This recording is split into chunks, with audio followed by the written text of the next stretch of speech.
last movement. This is going to be a music that should evoke celebration of the land, what Canada is. And I am immediately reminded of the powwow tradition of the First Nations community.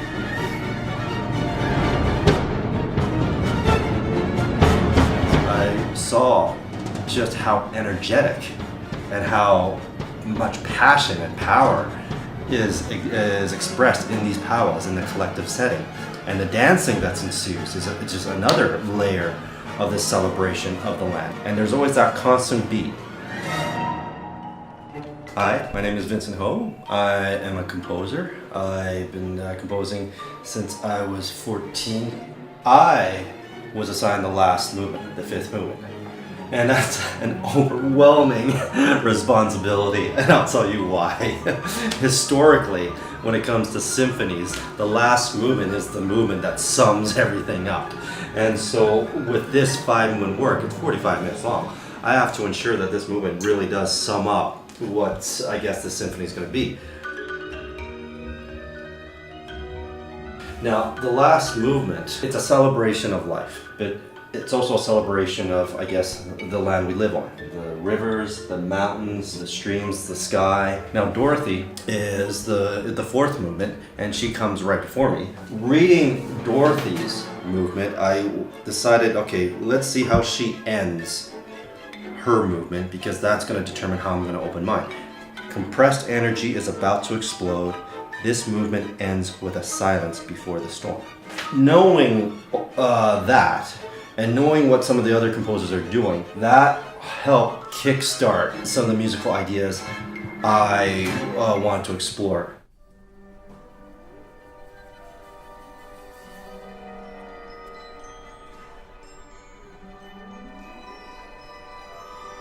Because it's about Canada, I looked back on some of the music that I wrote that was inspired by the Indigenous community.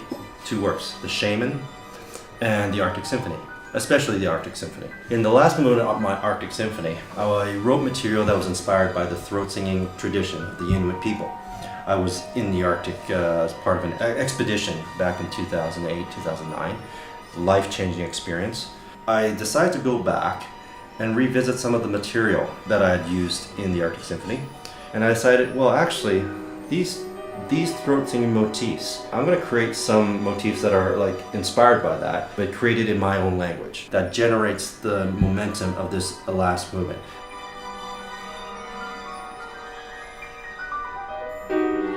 One of the things that people always ask me about is how do I compose, what's my creative process, and what does one go about writing a large-scale work for orchestra. I have a system here. It's hard to see, but there is a system here. When I write and compose, let's write something down, revisit it. If it's crap, it goes down there.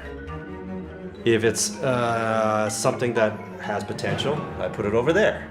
Now, if I have an idea that's really good, but it doesn't fit with this, then I say to myself, okay, let's save this for another time, and I'll just put it over there. This project is a representation of the mosaic culture that Canada is. 5 different composers, we each write our own movements and our own contribution. We're a country of differences.